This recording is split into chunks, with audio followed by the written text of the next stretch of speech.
here. It's lovely to see you. I am very grateful. I'm very grateful to Darren Nister for hosting. So Zach and Henry's in the back. And this is a very special space. As you can tell, you really feel like you're traveling. You don't need to film. It's already being filmed. Thank you. I appreciate it. You feel like you're traveling in space and time when you are here, and it's somehow taking you maybe to Prague or Budapest or some sort of place that Kafka and Borges would have enjoyed. So I like being here, and I like seeing you here, and I'm excited about this experience. And thank you very much for coming. I'm so glad you guys are here to see the space. After the concert, just hang out, enjoy the books, enjoy the people, enjoy sinking in, letting the music sink in, and now a Darren Nister presentation of Bard. Deborah Stokol's Bard. For those of you who need a reminder or don't know what Darren Nister is, it is actually a nom de plume for a specific writer by the last name Kahanovich, who was killed in a gulag in 1950, and he was born in the Ukraine. So in some ways, it really feels of the moment to be talking about him. And he took on that name because in Yiddish, Darren Nister means the hidden.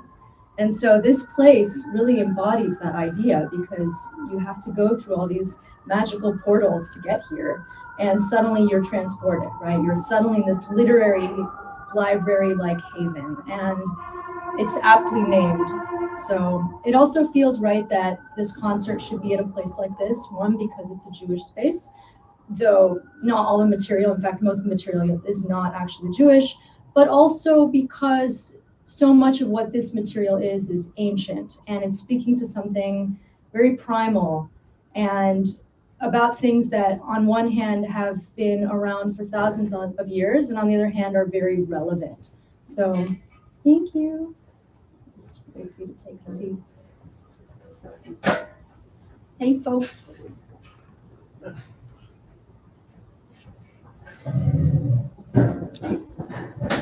Hi, thanks for coming.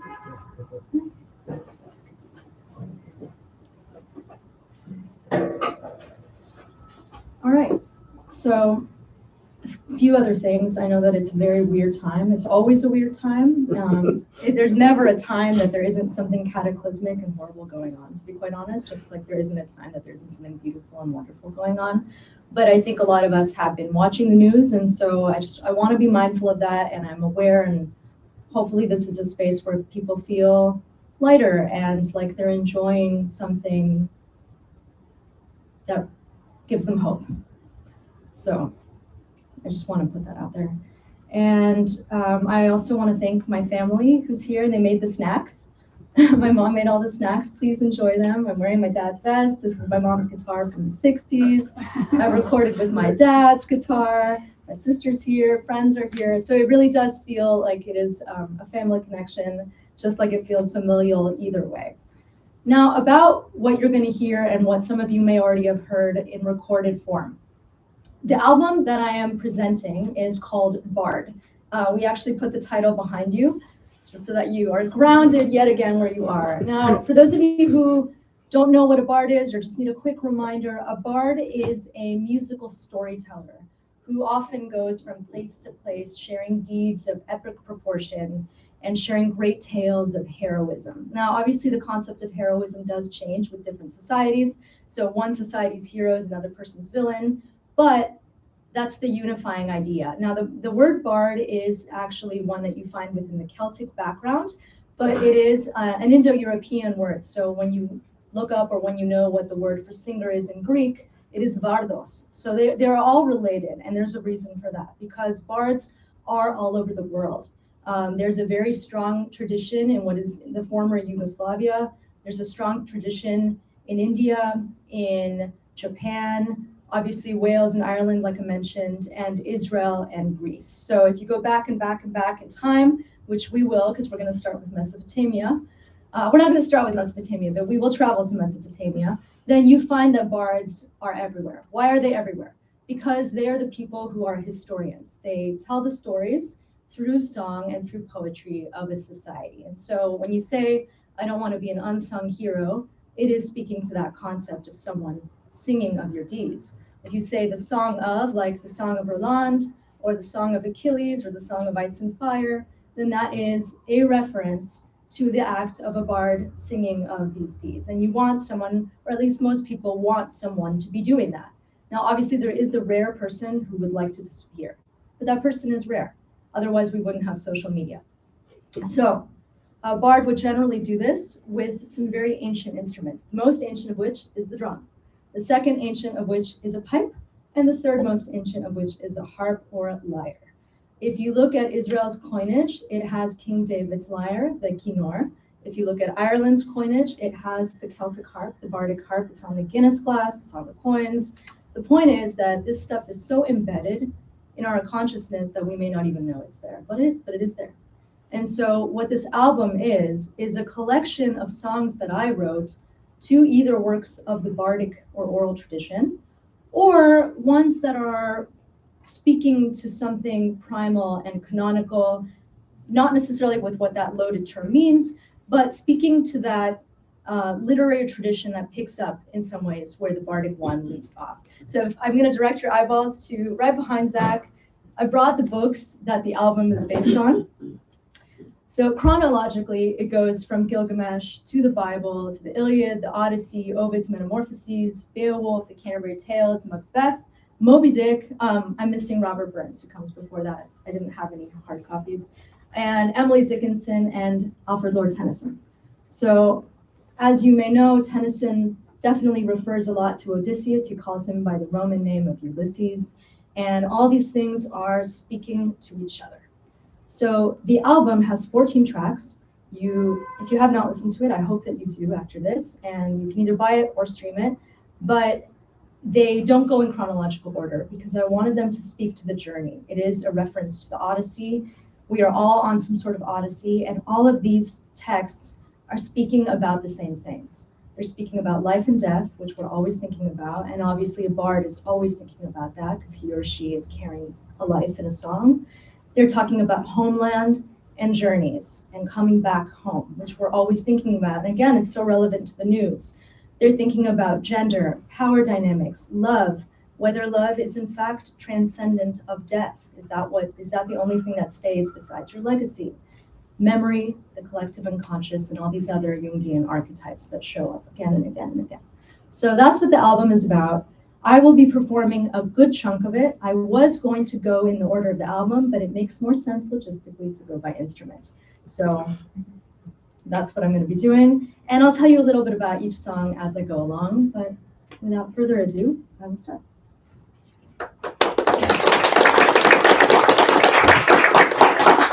I guess really quickly, my name is Deborah Stokol. I guess, yeah, there's that. My background is journalism and high school English teaching, and of course, music. I've always been a composer, and as the years passed, I sort of picked up instruments, as sometimes we do. We learn different things. And so I guess that makes me a bard, because a bard is a musical storyteller who's like a teacher and a writer. The first one will be about Odysseus, and I'll tell you about it after it's done. This is not my drum.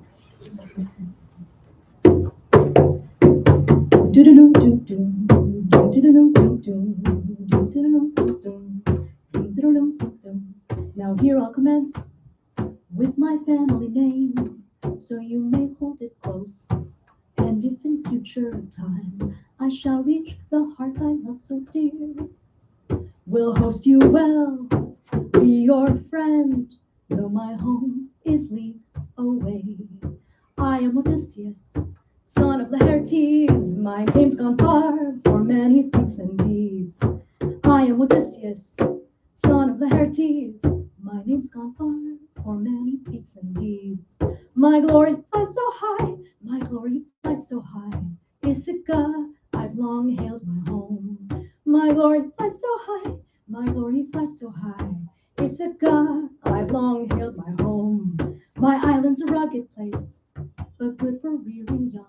And in my mind, I know no more yearned for a sight than the shores of my native homestead, than the shores of my native land. I am Odysseus, son of Laertes, my name's gone far for many feats and deeds. I am Odysseus, son of Laertes, my name's gone far for many feats and deeds. My glory flies so high, my glory flies so high. Ithaca, I've long hailed my home. My glory flies so high, my glory flies so high. Ithaca, I've long hailed my home.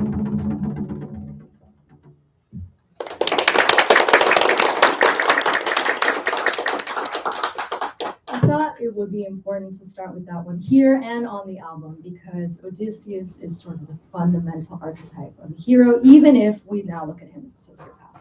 So more has changed. But the Odyssey is part of all of us. Most of us had to read it in school, but even if you didn't, you're somehow aware of it in our world. You say, I'm going on an Odyssey, the journey, Cyclops, Sirens, Circe, etc., etc. It is a part of our world, whether you like it or not. And so I'm pointing at it right now. In the album, I actually used the book as the drum, and I wanted it to sound like a sea shanty. This is before shanty talk. So, no shanty talk. Okay. Yes, you know. Okay. And Odysseus is a sailor, and he's on this long quest to go home. And so it makes sense that he would be in this call and response situation on the sea where sailors need the rhythm to sail and get home. And so it keeps them the same way that there are weaving songs or walking songs when you dye wool.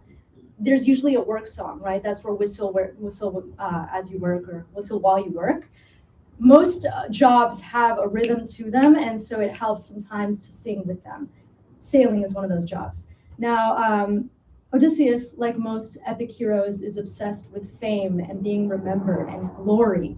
And so he wants everyone to know his name, which is actually his great downfall, right? That he calls out to the Cyclops and says, if anyone ever asks who blinded you, you tell him it was Odysseus, son of Laertes, whose home is on Ithaca. And you're like, did you just give him your name, address, social security number? Like, you're giving a lot of information to this guy you just blinded, who happens to be the son of Poseidon, the god of the sea, the place that you need to get home, right? But he does that, and that is his major faux pas. That is why it takes him 10 years to get home. And it is important in some ways to start out with that because it says, now here I'll commence. That's my own translation based on the Robert Fagles. I don't speak Greek, I wish I did. But that sort of gets at all of these ideas in one fell swoop. So it's rhythmic, it's based on glory. Why do you want glory? So you can live beyond your death. Why? Because we're all mortal. Who's going to do that? A bard or people who talk about you in rhythm. So that's about. Now, probably the next most famous person to do that is his bestie, Achilles, also a sociopath, but played by Brad Pitt. Now, this song also uses my lyrics based on the Homer and based on Robert Fagles' translation. And it is also book 9. So both of them are book 9, one from the Odyssey, the other one from the Iliad, in which Achilles is explaining basically his raison d'etre. Like, why am I who I am? Why do I prefer glory? I got a prophecy that says, if I want to live a long life, then I can't fight, and I'm going to have to be in the shadows. If I want to go to Troy, I'm going to die there, but I'm going to be famous. So he chooses fame because he likes social media. He's a junkie. So this puts music to that passage with my own words. Here it is.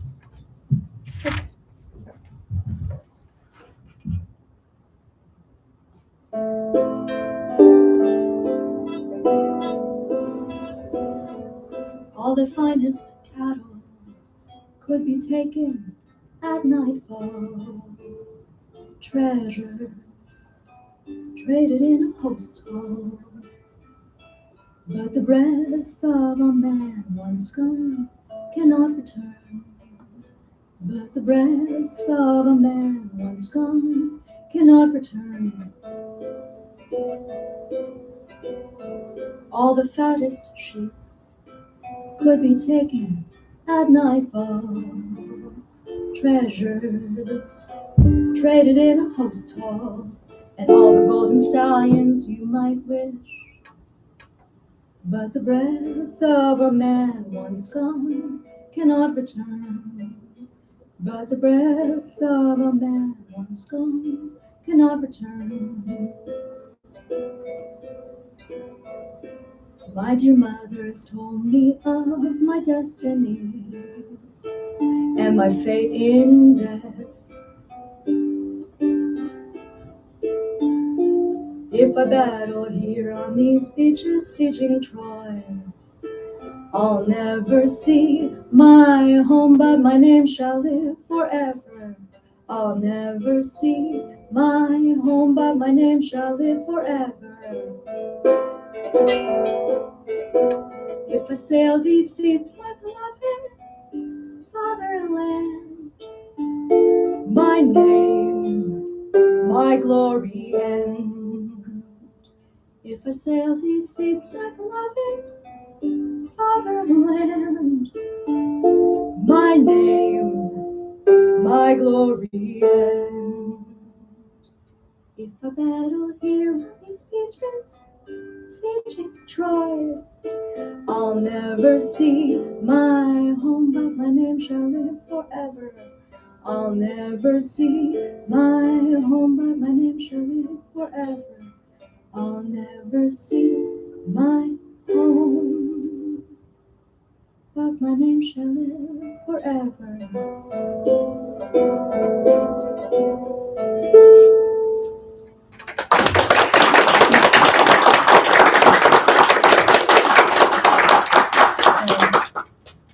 He has a lot of pathos, and I think we can all relate to him on some level. Now, someone else who has a lot of pathos and is also questionable morally is Lady Macbeth. So we're actually going out of order, but staying with the hearth. Now, I hope that some of you had a chance to see some of the recent Macbeths. There was the Joel Coen version with Denzel Washington and Frances McDormand. There is the Broadway one coming with Daniel Craig and Ruth Negga. There is the England one with Saoirse Ronan and Rick Rankin. Macbeth is very much in our consciousness as well. Why? Well, it's because it's by the Bard, William Shakespeare. But why? Because it talks about power and it talks about divine right of kings. Do we believe it? Do we not? Who do we vote for? Do we care? Who gets to have power? If so, why do they have power? Why do they want power? Is it related to gender? Not always, sometimes. So here we have a really interesting character who believes that if she's not feminine, she will have more power. And so why does she want more power? Maybe she wants power, but she tells herself that she wants power for the glory of her husband, actually. So it's an interesting thing where she has so internalized her sexism that she believes that she's doing everything for him and she can't be feminine. So she has to give away everything that she considers being a woman. Now, she doesn't explain what she wants to be in its place, but she's imploring all these demon spirits within herself. Now, Macbeth was written for King James of Scotland. There's a whole other background, but I think I'm just going to get to her song. Now, because her speech is almost like an incantation, and King James hated witches, hated women, and assumed that most women, especially intelligent ones, were witches and should therefore be killed, she happens to be a strong woman who's witch-like and mean. So I made her sound like she is casting a spell.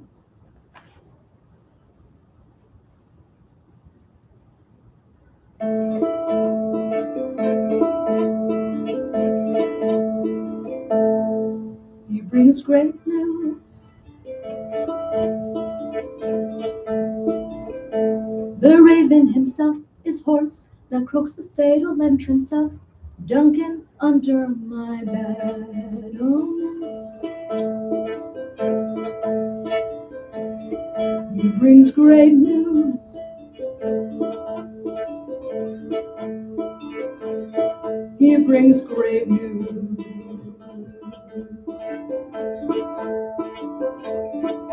Come, you spirits that in immortal thoughts unsex me here.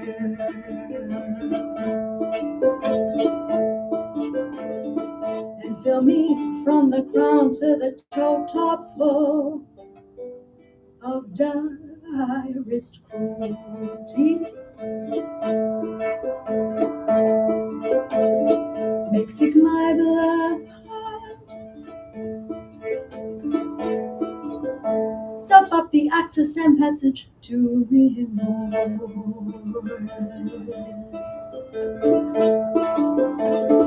That no compunctious visitings of nature shake my felt purpose, nor keep the peace between the effect and it.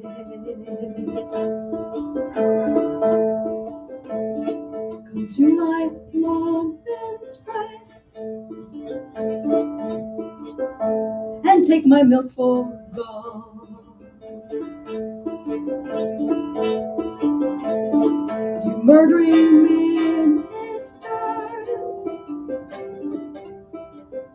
wherever in your sightless substances you wait on nature's mischief.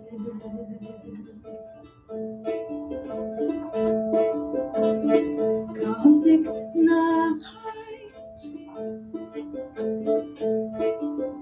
and pall thee in the dawn smoke of hell.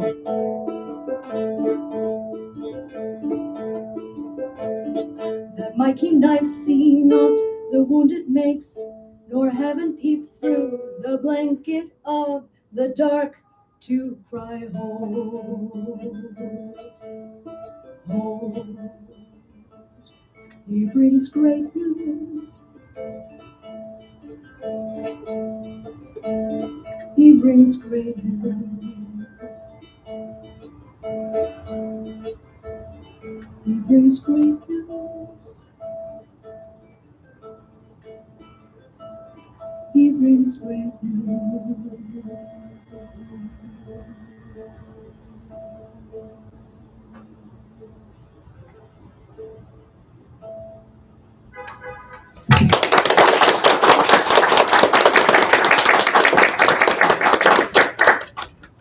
This next piece is taking also my words based on Seamus Heaney's translation of Beowulf. And Beowulf was also meant to be sung like the Odyssey, like the Iliad, and like the Epic of Gilgamesh. And it speaks of the classic hero battling some sort of snake-like creature, an evil creature. Again, we look at it differently right now. Is it a Judeo-Christian comment?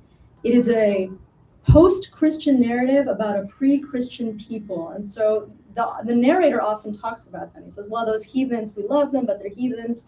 Kind of like when Dante talks about Virgil. He loves Virgil, but Dante's Christian. So we see a lot of tension there, and we see it in the way that Grendel and his mom are portrayed.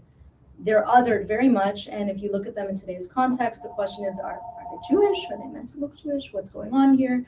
But Beowulf, like Achilles, and like Odysseus, and like Gilgamesh, wants to be remembered. He knows that he's going to die. One of the ways to do that is to be sung of with glory and fame. So this song also takes a crucial passage of Beowulf in which he talks about the same thing. Oh, and I should probably mention that as a high school English teacher, which I have been doing for 12 years, and I'm currently not doing because I'm working on music, but that is my most recent non-music job and career, I would bring in these songs when we studied the text so that students could maybe connect to them in a different way, hear them in the original medium, maybe even take ownership of their text their own way, rap, art, etc. Okay?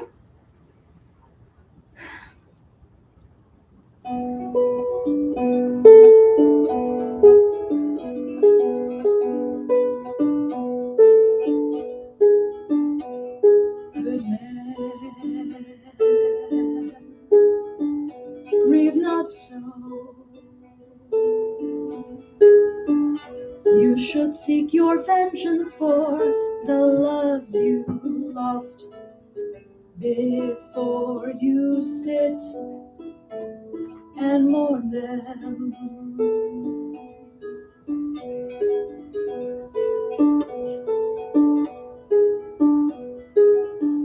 Life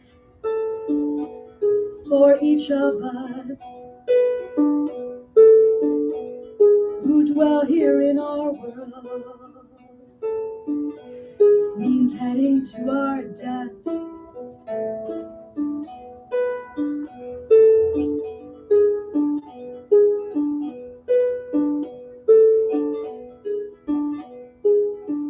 Let whoever can earn Earn fame before your end. Fame before your end. When a warrior does fall, it will be the only thing remaining. Earn fame before your end. Fame before your end.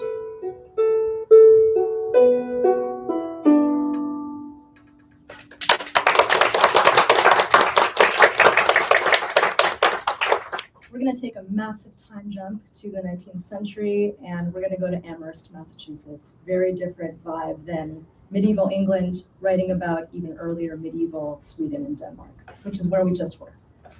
We're going to Emily Dickinson's poem, Hope is the Thing with Feathers, which I put as an A-side, B-side to Herman Melville's Catskill Eagle passage from Moby Dick, also very much about life and death, power, God versus not God, man versus nature, what is evil, what is good, are we the good ones or are they? Is Moby Dick the whale evil or is Moby Dick the hero? I think we've also changed our views on that depending on who you ask.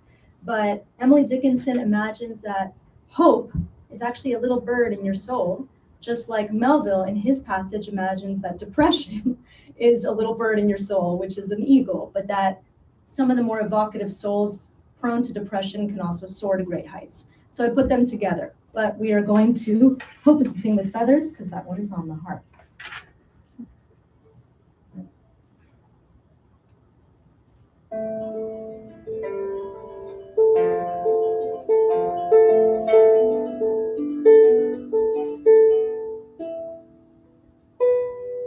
Hope is the thing with feathers that perches in the soul and sings the tune without the words and never stops at all. And sweetest in the gales heard and soar must be the storm that could have bashed that little bird that kept so many warm. I've heard it in the chillest land and on the strangest sea, but never in extremity it asked a crumb of me.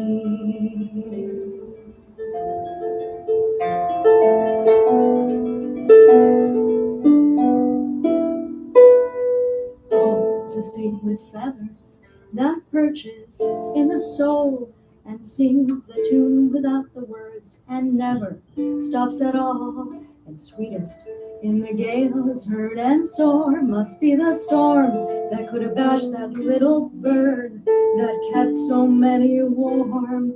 I've heard it in the chillest land and on the strangest sea, but never in extremity it asked a crumb of me. It asked a crumb of me. It asked a crumb of me.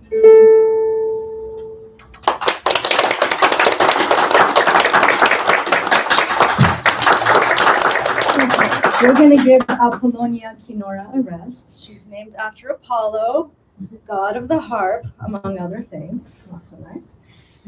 And I'm going to go back to the drum. Now, this is the only song in the album that is actually of Jewish origin, but it is certainly relevant in general and to this place. So we can look at the Bible now. It is a combination of words from the Book of Ruth, words from the Song of Solomon, which is of the oral tradition, even though Solomon's dad, David, was the one who was the bard. Also a problematic figure. And some of my words.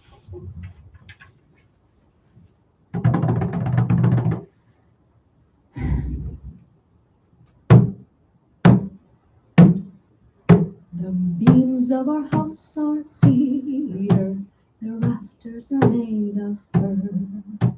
Set me as a seal upon your arm, set me as a seal upon your heart. The beams of our house are cedar, the rafters are made of fir.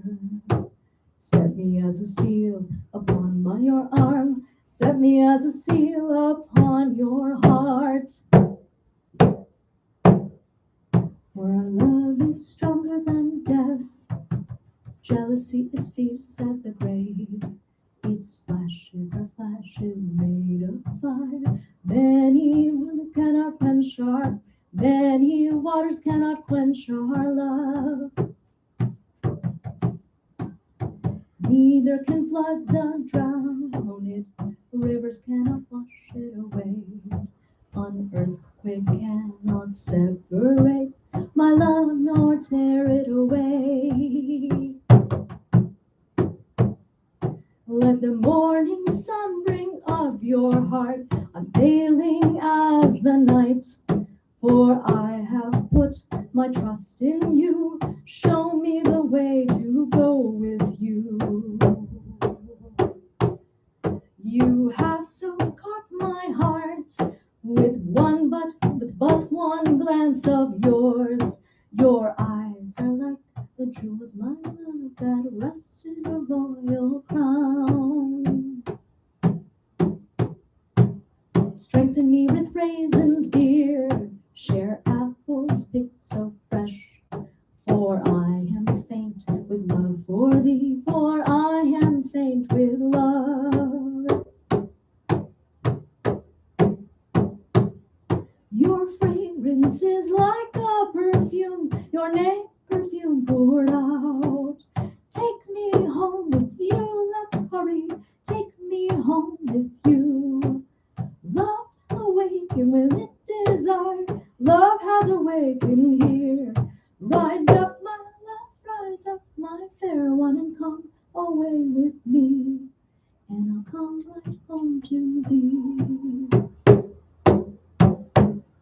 For I am my beloved's, and my beloved is mine. Rise up, my love, rise up, my fair one, and come away with me. Entreat me not to leave, nor to come away from you. Where you go, I will go, and love the only thing to part us.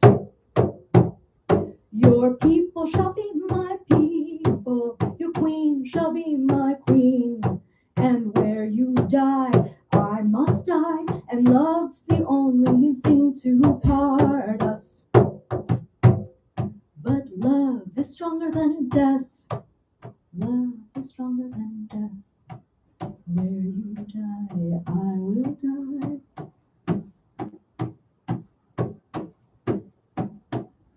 In our house of cedar and fir, our names are sealed upon our hearts. I am yours, you are mine, a love so great returned in kind. From our house of cedar and fir, our names are sealed upon our hearts. I am yours, you are mine, a love so great returned in kind.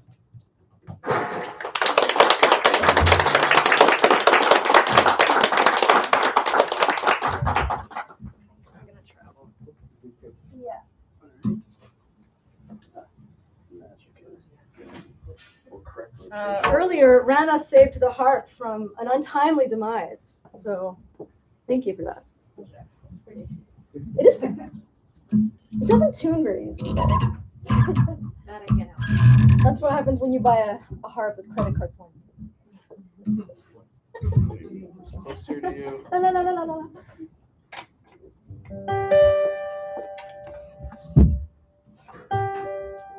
It's not just a floral wreath, it's also important for audio. Just kidding.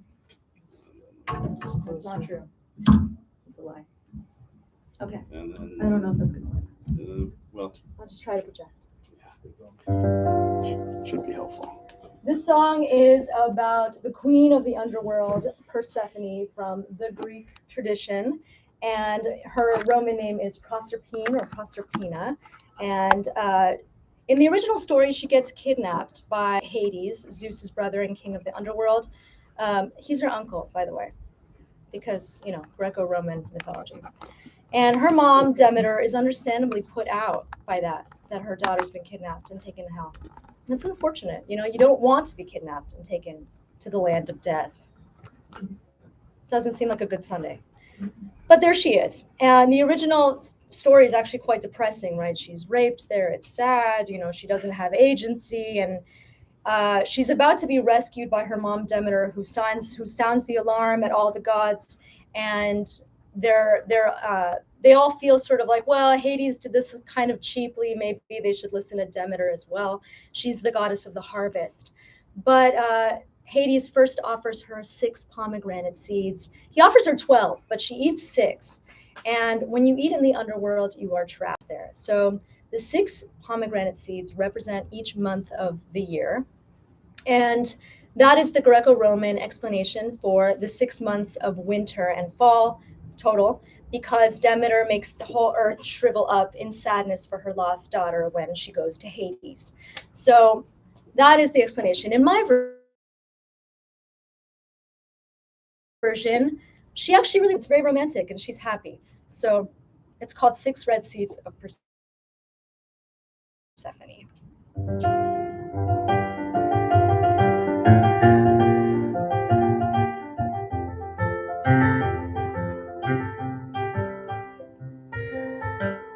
I grew up in the sunshine, ran through dappled fields of gold. I sometimes hid in meadows, but I did what I was told. I was the floral princess of my mother's dreams, but a young girl cannot always see through gods and their schemes. 1 red seed and I'll enter the nightlands, 2 red seeds and he'll give me a chill will confine us. 4 red seeds, you can't tear me apart.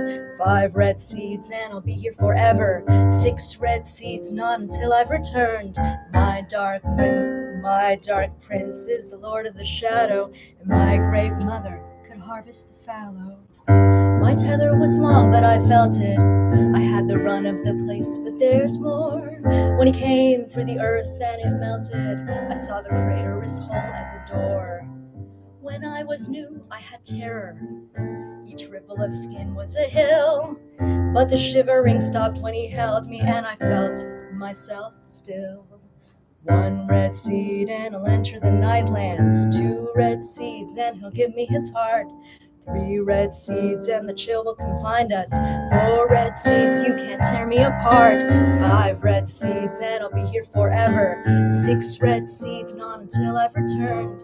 My dark prince is the not and the never, and my great mother is ever so clever. I feel a change upon me as my cloak grows long, and there's a world above me, but this one makes me feel strong. The white cold is in my belly, but it will warm within me. But I no longer start. I hear 1,000 trap doors open with the sound of my voice, and as each key becomes mine, I know it's my choice. Oh, the wind does rise, and it lifts up my hair. Good sir, can I take your coat? Dear madam, can I offer you a spot on the boat? But don't forget to tip the ferryman. I steeple my fingers. These halls are mine and they glow.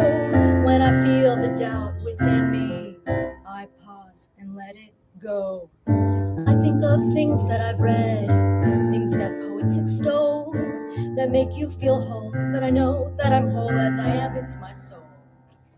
1 red seed and I'll enter the nightlands, 2 red seeds and he'll give me his heart. 3 red seeds and the chill will confine us. 4 red seeds, you can tear me apart.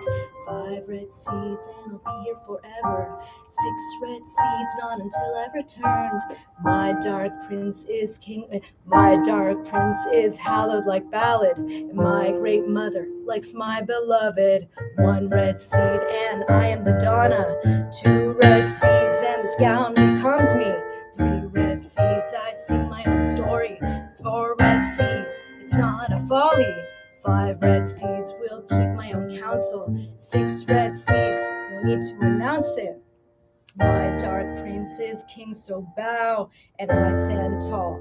I am the queen now. Welcome to my table. Can I take your coat? Help yourself to the choicest treats. Silver shades need not wipe their feet. Old Aletha brings no pain. To surrender all your shame. Please enjoy your stay. Can't leave here anyway. This is my kingdom. This is my kingdom.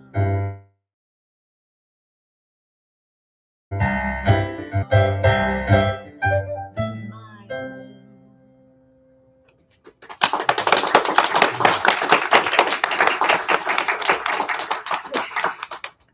Can I have that? This next one is also happy and romantic, and I think we should take those songs and moments when they happen, because they don't happen that often in poetry and literature.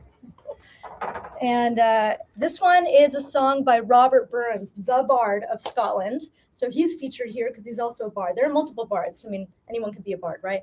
But there's the Bard of Bengal. There's the Bard of Avon. That's Shakespeare. There's the Bard of the Lake District. That's Wordsworth. There's the Bard of Scotland. That's Burns. So there are many, many that have that title. And Robert Burns, or Rabbi Burns, as he's known in Scotland, is one of them. He lived in the 18th century. And he once heard a little girl sing a folk song that we now know as Fare Thee Well, or the Turtle Dove. It's a beautiful song. I have a rough recording because I want to cover it and release it as well, but that's a different thing. And he went home and wrote it down because he was known as he was a folklorist. He preserved 300 of Scotland's folk songs. So among being a really talented poet himself, he also preserved a lot of the collective knowledge and history of, thank you, of the culture. And one of the mystiques about him was that he was not born into generational wealth. He was actually born a pauper, and in some ways an autodidact. You know, he taught himself a lot of the material that we now associate with him. So obviously it's an inspiring story, right? Because he's considered the Bard of Scotland, and he was not from the wealthy class, which in the 18th century is a big deal, and even now it's sometimes a big deal. So this is a song I wrote to his poem, My Love is Like a Red, Red Rose. Oh, that might work. I don't know if that'll work. We're just going to hope for the best. Thank you. Thank you for the patience. All right.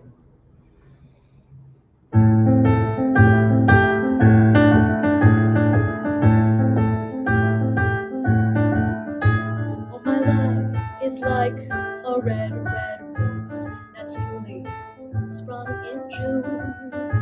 Oh, my love is like a melody that's sweetly played in tune.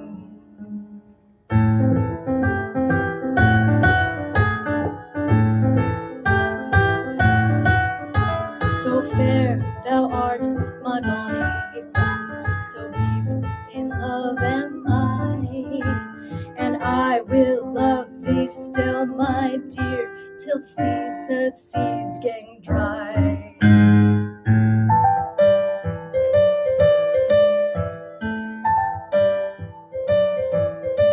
Till all the seas gang dry, my dear, and the rocks melt with the sun. And I will love thee still, my dear, while the sands of life shall run.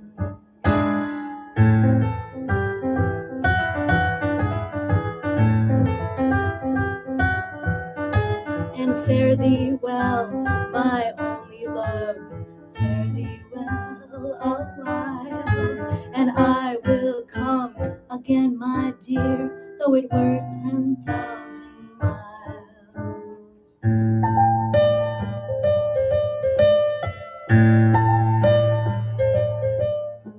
My love is like a red, red rose that's newly sprung in June. Oh, my love is like a melody that's sweetly played in tune.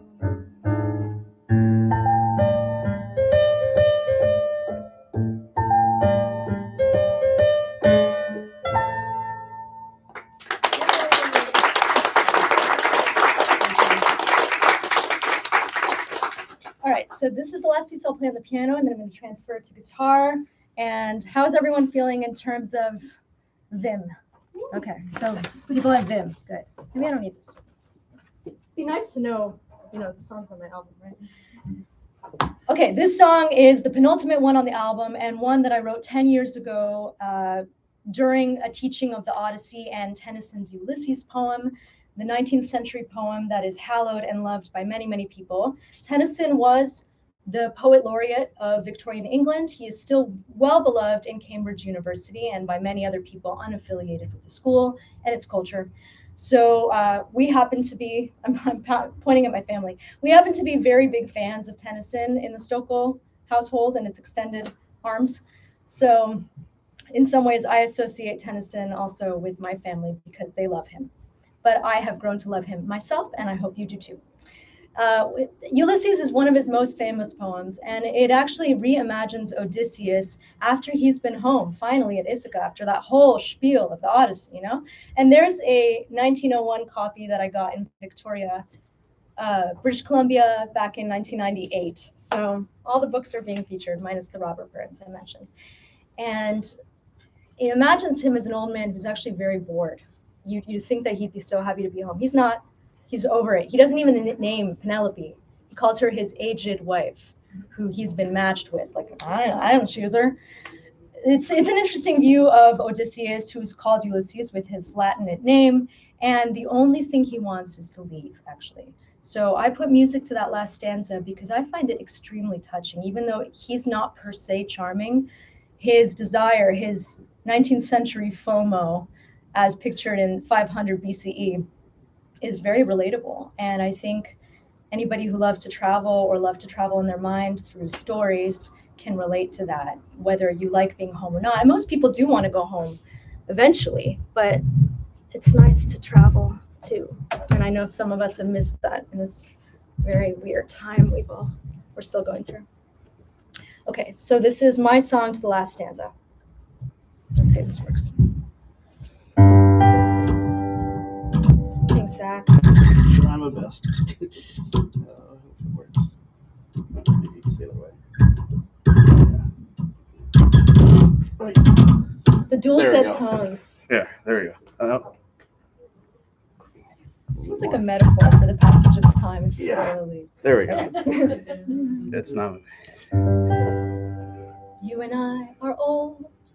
Old age hath yet his honor and his toil. Death closes all. But something ere the end, some work of noble note, may yet be done, not unbecoming men who strove with gods. The lights begin to twinkle from the rocks, the long day wanes, the slow moon climbs, the deep moans round with many voices. Come, my friends, 'tis not too late to seek a newer world. Push off and sitting well in order smite the sounding furrows, for my purpose holds to sail beyond the sunsets and the baths of all the western stars until I die. It may be that the gulls will wash us down. It may be we shall touch the happy isles and see the great Achilles, whom we knew. Though much is taken, much abides, and though we are not now that strength which in old days moved earth and heaven, that which we are one equal temper of heroic hearts, made weak by time and fate, but strong in will to strive, to seek, to find, and not to yield. One equal temper of heroic hearts, made weak by time and fate, but strong in will to strive, to seek, to find, and not to yield. One equal temper of heroic hearts, made weak by time and fate, but strong in will to strive, to seek, to find, and not to yield. One equal temper of heroic hearts, made weak by time and fate, but strong in will to strive, to seek, to find, and not to yield, and not to yield, and not to yield.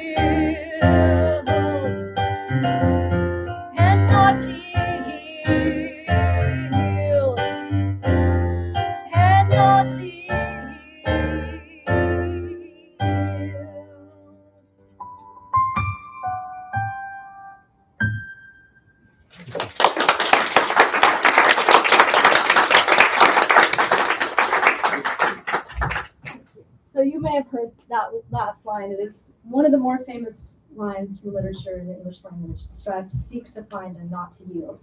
And it actually is the opposite of what Homer put into the Odyssey, with the last line is he yielded to Athena and his heart was glad.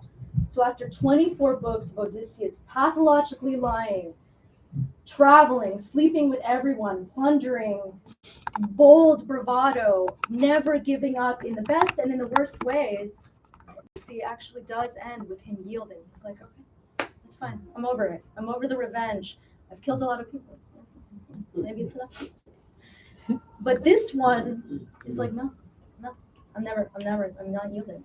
I'm gonna die, but I'm not gonna yield. So I find those two things beautifully positioned in a way that somehow makes sense, and I think we can all relate to that too. So I'm just gonna wait that out. And our last set will be on the guitar. This is my mom's guitar, like I said, 52 years ago. Okay.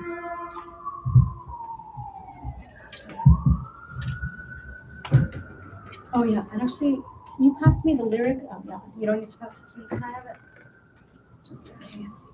All right, so the song that I'm about to play, if this will stop moving, is called Oranges and Lemons, Say the Bells of St. Clements. It has a mind of its own. It's Achilles coming to punish me for my maligning his character. He deserves it, okay, even though Brad Pitt is so handsome. But this is a song I wrote when I was 11, and I first started reading about bards, and I thought, wow, yeah, I want to do that. That's the thing right there. And I got very obsessed with King Arthur for a long time, and that never really left. And 11 years old was a long time ago. So I thought it would be interesting and cool on a personal level to include that in this album, but it works because Oranges and Lemons is a very famous English folk song that talks about the passage of time, as do bells from churches. And it gets into British society in the 16th century and tells you about different things going on. But it also, there's a sinister cast to it. You may have read it. I read it in The Tattooed Potato and Other Clues. Very well known novel. But it's actually in 1984, which many of you probably have read and is extremely relevant, as it always is, unfortunately. I'm going to have this ready just in case.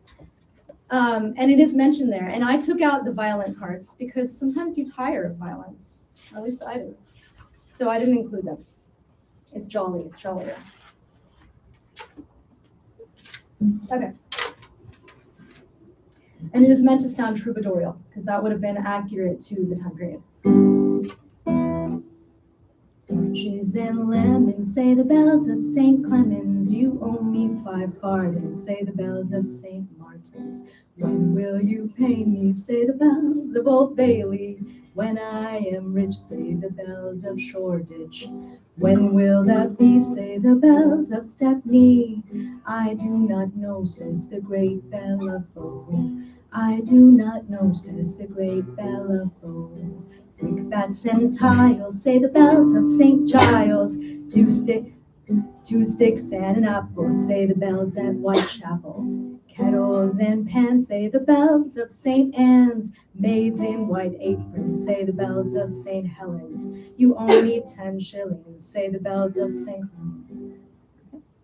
Oranges and lemons, say the bells of St. Clements. You owe me 5 farthings, say the bells of St. Martin's.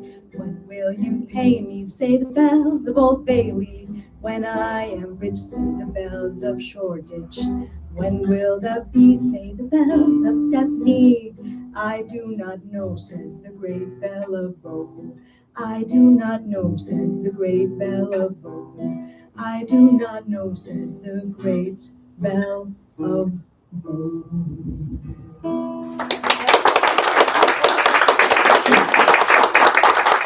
So it is meant to sound like a nursery rhyme. And actually, you've probably heard the very famous melody is Oranges and lemons, say the bells of St. Clements. But I didn't know that when I read it, and this was pre-internet. So I didn't know. So I'm like, oh, good, I can make up my own melody. And that set the stage for always writing songs to the poems that I read in literature, which is one of the reasons that I'm a teacher and a musician and blah, blah, blah. But I guess the point is we have that freedom. You know, you see a poem in a book, put music to it. Don't steal the words, but if you want to play it for yourself, do it. This is the A side that I mentioned, The Hope is a Thing with Feather, B side. I wrote it in honor of a mentor who passed, who was a huge lover of Melville, and they read this passage at his memorial, but it sort of took on a life of its own because I like it for its own sake as well.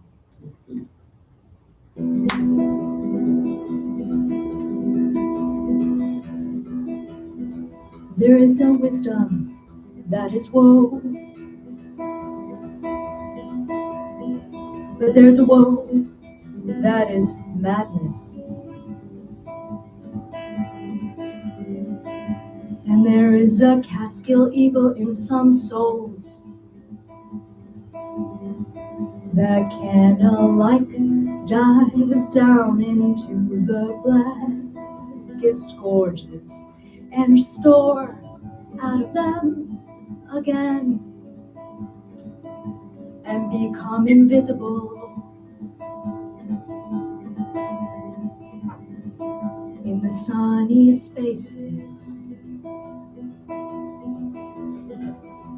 And even if he forever flies within the gorge, that gorge is in the mountains, so that even in his lowest swoop, the mountain eagle is still higher than other birds upon the plain. Even though they soar, even though they soar,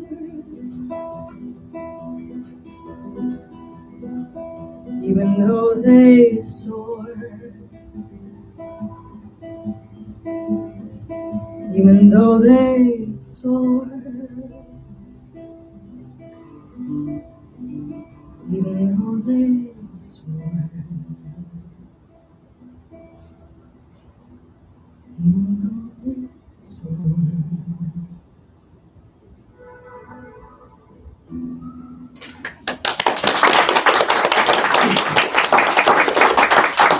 This next one is a integrated, what am I trying to think? It's collaborative. So when I sing, clasp your hand, and you're gonna sing with me if you're comfortable, okay? So the words are, clasp your hands in mine, friend, right? It's appropriate that be collaborative. Clasp your hands in mine, the gods on high made us below, and they laugh to see us all laid low, right? You don't have to do the weird movements. That is from Gilgamesh, my words, but Gilgamesh. What is Gilgamesh? Oh my goodness. Well, Gilgamesh is a 5,000-year-old text that was originally in the oral tradition, much like Song of Songs, the Iliad, the Odyssey, Beowulf, the Mabinogion, and many others. It talks about, yet again, a hero who wants to live forever. What is with these people, right? Get over it. It's not going to happen. But this is before social media. Just kidding. So he becomes best friends with a half animal, half man, Enkidu, as one does. And they go on all kinds of adventures. They kill animals, they kill monsters. It's very romantic. And Enkidu dies. It's very upsetting. So Gilgamesh is like, well, perfect, I'll just get him back. He hadn't read the Persephone story. He's like, you can't just go. So he goes all over the world looking for immortality. Newsflash, spoiler alert, he doesn't find it because he's human. But he does go down in history, which is a type of immortality. So in some ways it is very similar to Beowulf and the Iliad and the Odyssey and the Bible. So that's why it's included here. All right. Clasp your hands in mine, friend, clasp your hand in mine. The gods on high made us below when they laughed to see us all laid low. The gods on high made us below when they laughed to see us all laid low. Let's do it again. Ready? And clasp your hands in mine, friend, clasp your hands in mine. The gods on high made us below when they laughed to see us all laid low. The gods on high made us below, and they laughed to see us all laid low. Gilgamesh, you long for what is theirs, and far and wide your search may take you. land so distant you can't see, will yield your own adversity. And in the end, what separates them from thee is their immortality. And in the end, what separates them from thee is their immortality. So clasp your hand in mine, friend, clasp your hand in mine. The gods on high made us below, and they laughed to see us all laid low. The gods on high made us below, and they laughed to see us all laid low. So clasp your hand in mine. Whoops. Gilgamesh, have your fill. Dine on finest meats and wine you'll swill. For when your hour comes, it will be time for the closing that will be thine. And you cannot escape your fate, so you'd best fill up your plate. And you cannot escape your fate, so you'd best fill up your plate.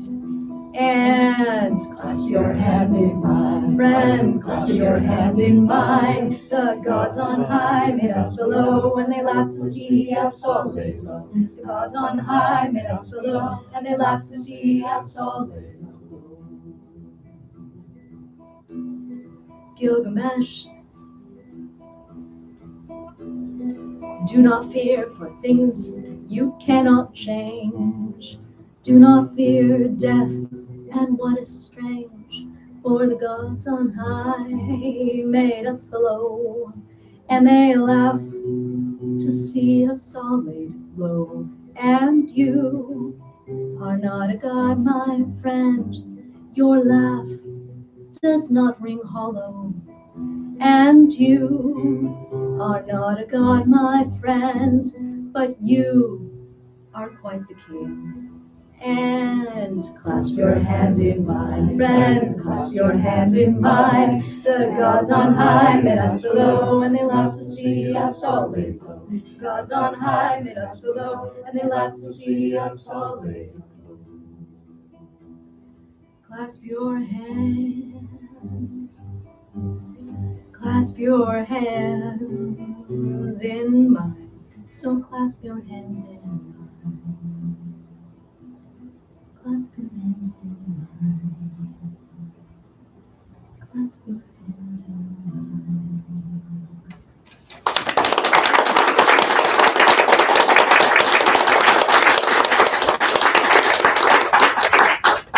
Thank you so much for singing them. I actually truly appreciate that.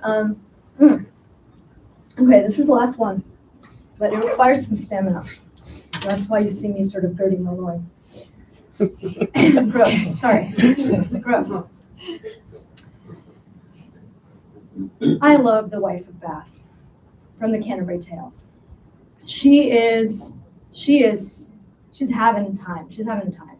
She wears red dresses. She sleeps with everybody. She doesn't want any double standards. She doesn't want anyone telling her what to do. Now, what's weird about that, I'm going to point out, it's at the Canterbury Tales. You may have remembered that from high school, college, what have you. And if not, the gist of it is Chaucer is a sir. He's a knight from 14th century England. It's not clear that he's devout, even though he is writing about Christian things. He's definitely anti-church as an establishment, but that doesn't mean he's anti-Christianity.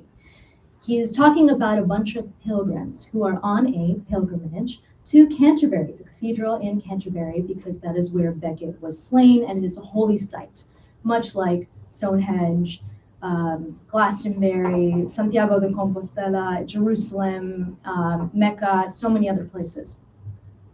And these pilgrims get together at a tavern, and they all run into each other. They don't know each other, and they have a storytelling contest. And so it is so appropriate that that song would be on an album about storytelling as a frame narrative, and also just the power of it, that it's the thing that lets us live on and bond and talk about awkward things like death and sex and suffering. So sometimes all at the same time. Just kidding. So they all get together, and What's weird about this is that Chaucer is a man and a Christian in medieval Europe, in medieval Europe. And he's actually accused of raptus, which is Latin for either rape or abduction. It's not clear. They're obviously very different, and they had very different purposes. We still don't know what he was accused of. We just know it was raptus. And yet, he presents the longest prologue and the longest story to a woman. And the whole point of her story is to talk about women's rights and why, they should have equal ones. And if Solomon got married to Sheba and a million other people, why can't she? And, she's been married 5 times, and congratulations, she enjoyed it. So she's a storyteller. Now, the question is he presenting her as a harpy and a liar because he's actually a sexist, kind of like Lady Macbeth? Or is he presenting the longest story to this woman who talks about equal rights, and that's meant to be pretty enlightened for a man 700 years ago in Europe as a Christian? We don't know, but we can make choices, kind of like the Persephone reading. And my reading is that she's awesome, and her message is awesome. And so I rewrote her in my own words, with the same exact plot and messaging. And it is meant to be in a troubadourial style also, but also like a 1960s folk song with contemporary wording. And that's what this is. I wrote it for the Chaucer Conference, the new Chaucer Conference in July, but it became its own thing. All right.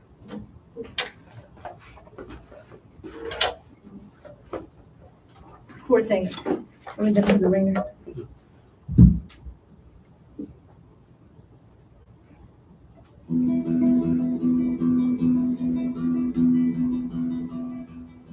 They say experience has no value, and it's no authority.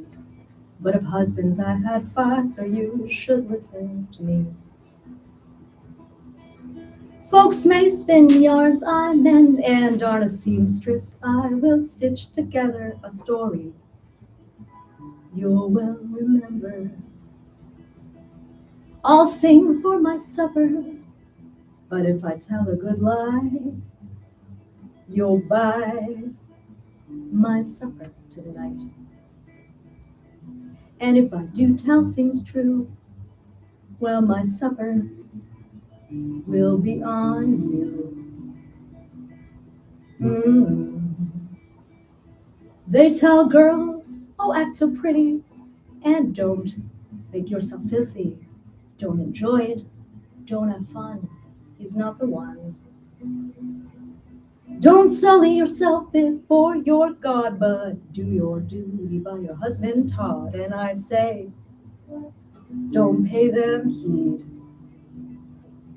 If marriage was good for King Solomon, and virgins can't make more virgins true, I say have fun, you are the one for you. I will kneel for my God on the stone shod unshod, and I will visit the cathedral, pay respects, pilgrim to Jerusalem to Canterbury too, but mind, don't tell me what to do. So I had 5 husbands, 3 good and 2 bad. Some were old with gold and some were lads. But the thing I know, and I know it well, is ruling ladies is our own fresh hell. Oh, I hail from Bath, don't need to cleanse myself of all that I have lived. Let me speak, Mr. Partner, and please don't interrupt. There's still much more I have to say.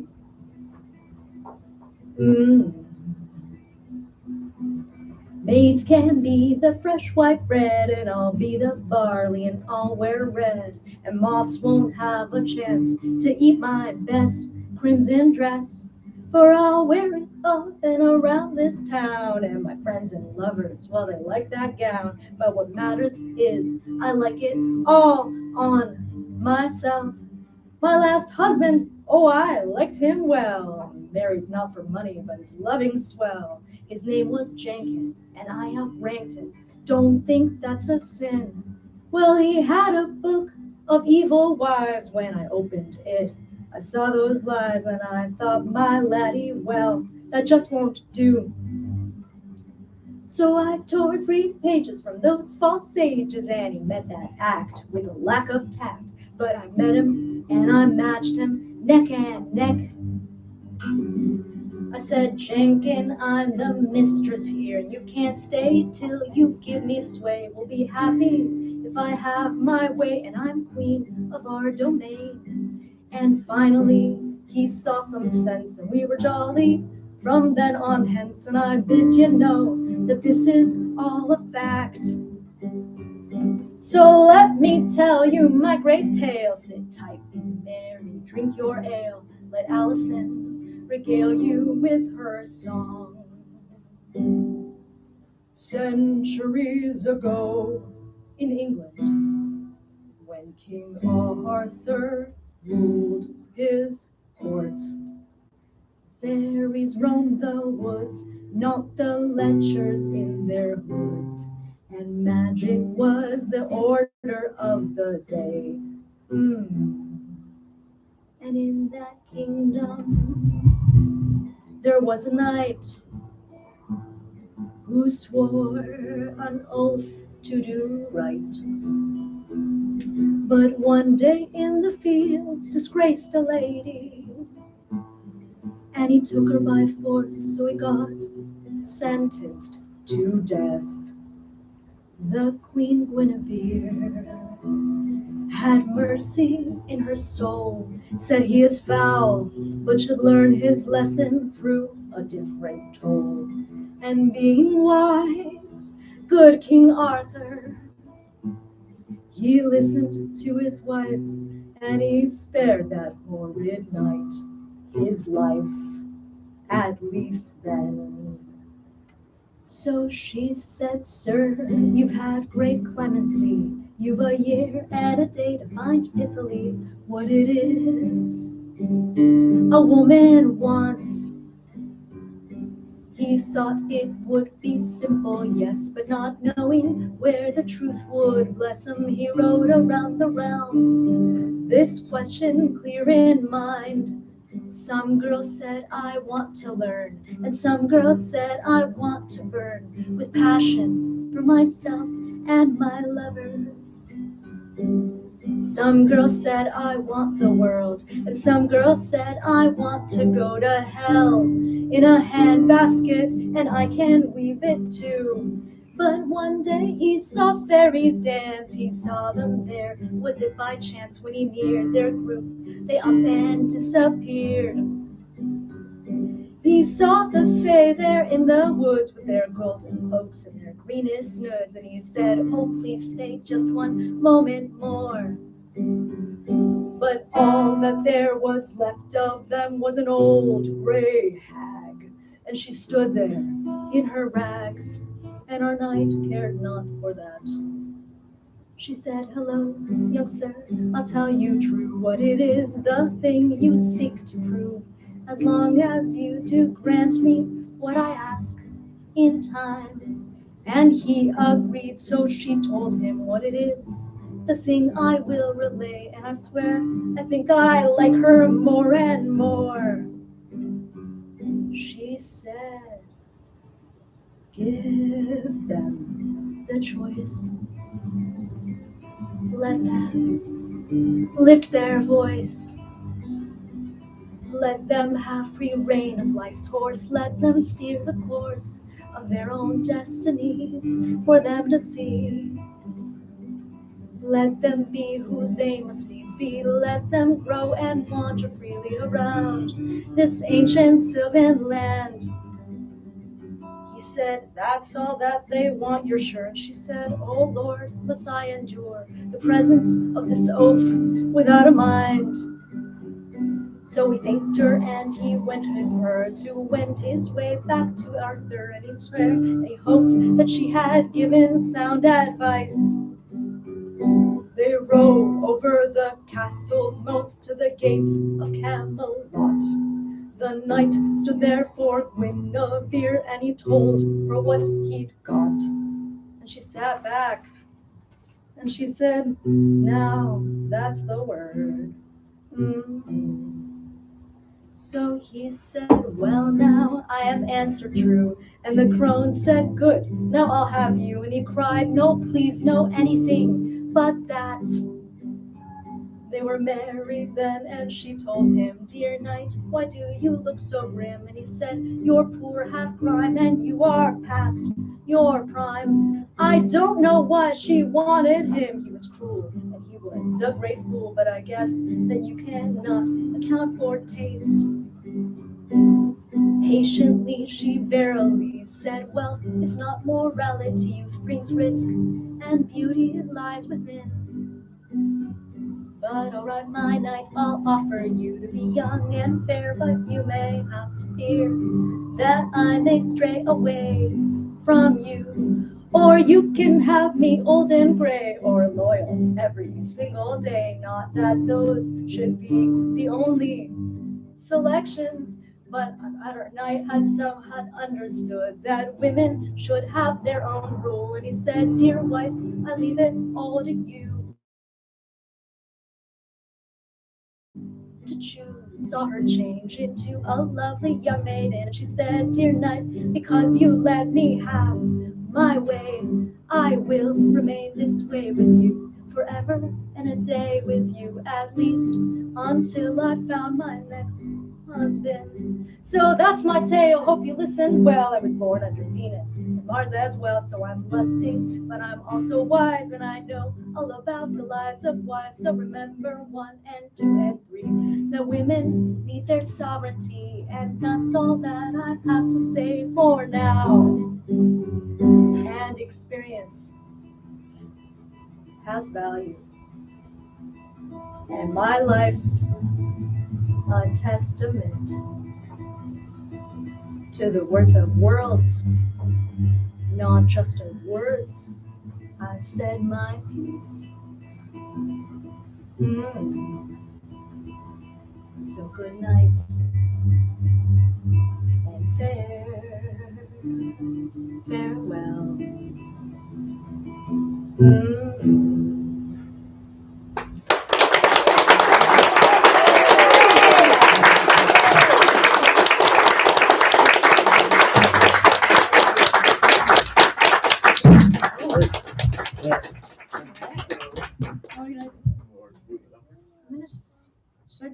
One more, you guys remember it. Encore? No, you remember it. I don't know. I can't tell. Let's do it. Do one more. This one is from the next album that is actually the sister album to Bard. It's all written, it's partially recorded, and I hope to get it out as soon as I can. I wrote half of it in 2006 as a sea shanty, again before Shanty Talk, and now I have finished it in the fall of 2021.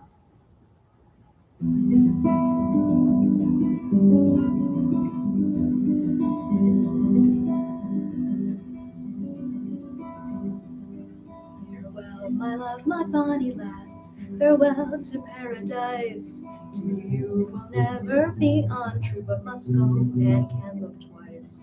Someday I know I will return, someday I'll make my way. But till then my love will be untrue to my love so far away. Some may come and some may go, may try to make me turn, but to you will never be untrue, and for you my love will burn. Days may pass and years may too before I may return, but I know one day we'll meet again, so patience we must learn. The storms that shake the roughened seas, my ship it sails away. Put your face in mine, I'll keep so clear, and I'll hold the storms at bay. I'll mark the lines, I'll scratch the page, I'll mark our time apart. But to you will never be untrue, for it's you who have my heart.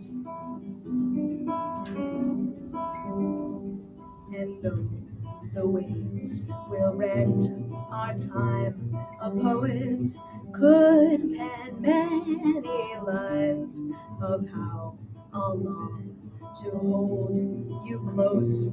Of everyone I love you most, please write me dear, keep my face clear in your mind's eye, or I must die. The weeks and years are a cross to bear. Please say you will stay mine. The weeks and years are a cross to bear. Please say you will stay mine. The weeks and years are a cross to bear. Please say you will stay mine.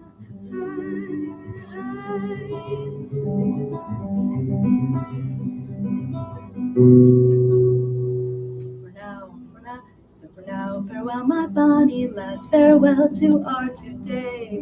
Blood of my blood, bone of my bone, but now I must away.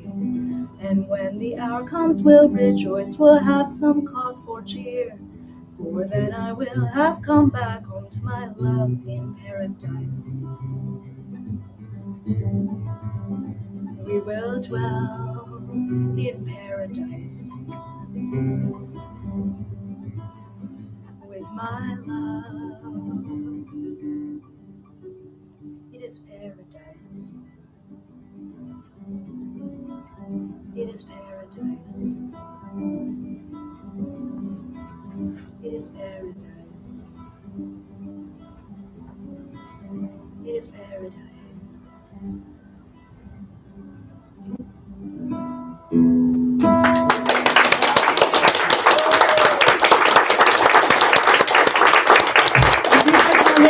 Thank you. Really appreciate your presence here. Thank you, everyone, for coming. One more round of applause for Deborah.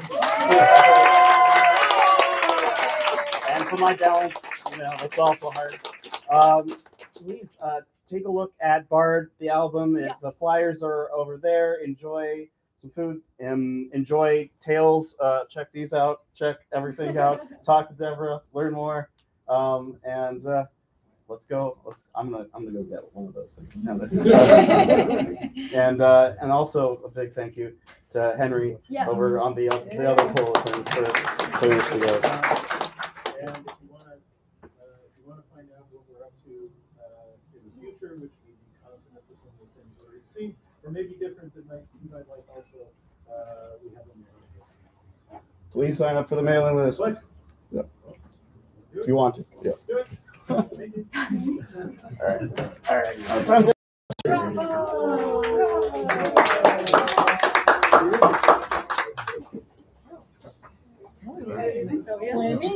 Gracias.